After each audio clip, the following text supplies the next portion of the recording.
Ladies and gentlemen, give it up for Joseph R. Biden. We got Hunter on the track.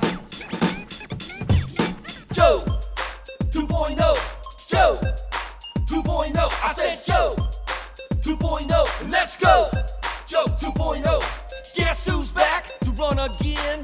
Corn Pop. Joe, tell a friend he's lean, he's mean. A few less hairs, but he's great on bikes and a flight of stairs. Joe 2.0. Joe 2.0. I said Joe 2.0. Let's go, Joe 2.0. He says J6 was like 9/11 and only Indians work at 7-Eleven. You cannot go to a 7-Eleven or a Dunkin' Donuts unless you have a slight Indian accent. On China and Russia, he's quite the stunner. And who's the brains? It's my son Hunter. If that's not enough to get your vote-a-rama, wait for the laugh. He's prepping you for Kamala. Joe 2.0. Joe and Joe 2.0. I said Joe 2.0. Let's go, Joe 2.0. Welcome to the Beau Show, the home of faith, family, and freedom. Thanks to any new viewers out there, as well as those who have been watching me for the past 2 years. We had an overwhelming response to my recent show about Alyssa Heinerscheid and the whole woke Bud Light controversy, so thank you for your comments. Joe 2.0. Yep, that's right. Joe Biden has officially announced he is running for president in 2024. Biden is a spry 80 years young, which means he would be 81 if he wins again and 85 by the time it's all said and done. I created the hip-hop infused original tune, Joe 2.0, at the top of the show to point out some of the features of Joe's candidacy and what a Joe 2.0 presidency would look like. Presumably, although we don't know just yet, this will be a Biden-Trump rematch. So we will have had 4 years of Trump and 4 years of Biden, which makes this a familiar yet interesting rematch. To be honest, the difference between the two men is immense, and clearly their styles, their approaches, and overall outcomes for the country are starkly different. Well, Joe 2.0 that I opened with is not his real 2024 kickoff ad, so here is his official 2024 campaign kickoff ad.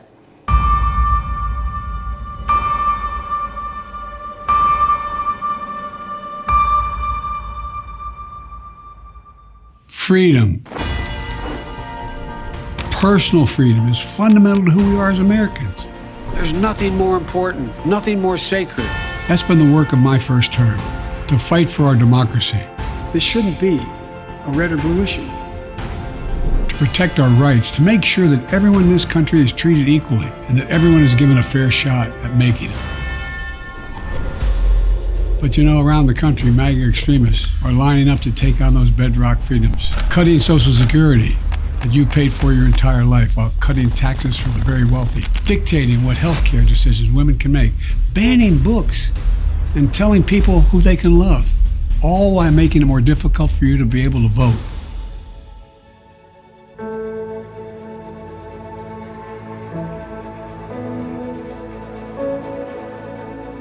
When I ran for president 4 years ago, I said we're in a battle for the soul of America, and we still are. The question we're facing is whether in the years ahead we have more freedom or less freedom, more rights or fewer. I know what I want the answer to be, and I think you do too. This is not a time to be complacent. That's why I'm running for re-election, because I know America. I know we're good and decent people. I know we're still a country that believes in honesty and respect and treating each other with dignity. That we're a nation where we give hate no safe harbor. We believe that everyone is equal, that everyone should be given a fair shot to succeed in this country. Thank you for choosing us. Every generation of Americans has faced a moment when they have to defend democracy. Stand up for our personal freedom. Stand up for the right to vote and our civil rights.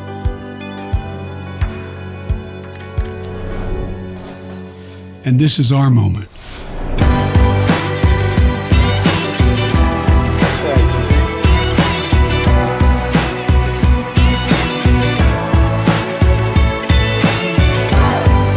We, the people, will not decide.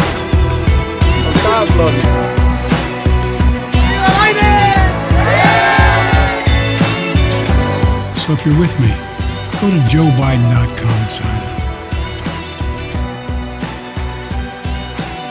Let's finish this job. I know we can. Because this is the United States of America. There's nothing, simply nothing we cannot do if we do it together.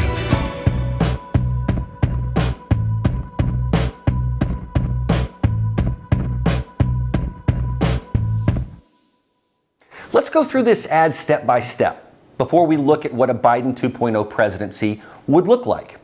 So he opens up with footage of J6. Now, if I'm running for president, I don't think I would open with that.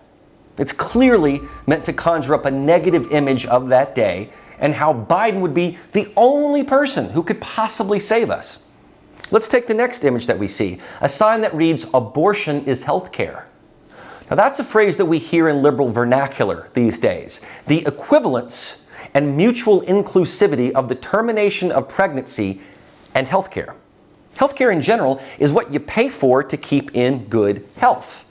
If the pregnancy threatens the life of the mother, then yes, you could make that argument. But if not, if it's only elective or used as a method of birth control, it's hard to make the argument that it is healthcare. In fact, you could make the opposite argument, that any service that involves caring for one's prenatal health and term would be indeed healthcare. What Biden is pushing is the opposite of that. He then contrasts those images with his first word, freedom. A fight for our democracy, he says. But then he makes sure to bring back the devil, the MAGA people. He recycles the J6 footage and shows images of Donald Trump, DeSantis, MTG, and Matt Gaetz, and attaching those faces to cuts in Social Security. He also recycles the abortion punchline, once again calling it healthcare. No mention of heart disease, obesity, fentanyl, Alzheimer's, or assisted living. He wants you to think of healthcare only in terms of abortion.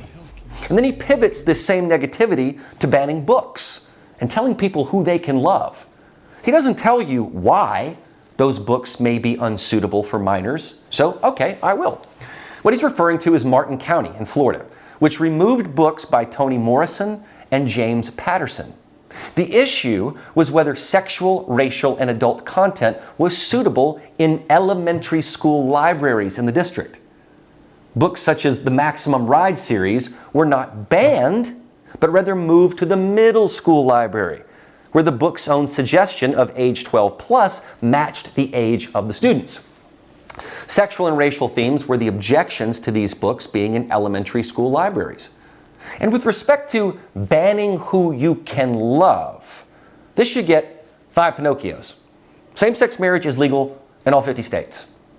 He also charges that it's more difficult to vote, and of course victimizes minorities in this assertion. Any state law that streamlines voting procedures and reduces cheating or harvesting does not make it harder to vote. It just makes the opportunity to cheat harder.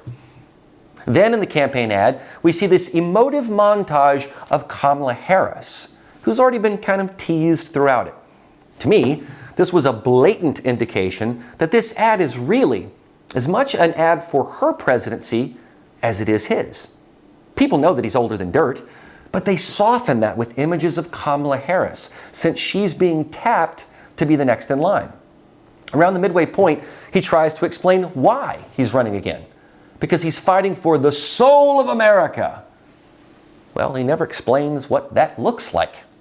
He talks about freedom, but my goodness, how free did you feel in the pandemic era? Would you say that that was an expansion of freedom or a restriction of freedom? He says he believes that everyone is equal and everyone should be given a fair shot. Well, that sounds good to the ear, but does it pass the smell test? He fails to mention that equality for Biden-Harris is actually equity. I'm actually surprised he didn't use the term, because it's become synonymous with the Democrats' message. It necessarily indicates a restructuring of outcome, not opportunity. It is based on identity and diversity, not merit. Keep watching at epochtv.com/The Beau Show.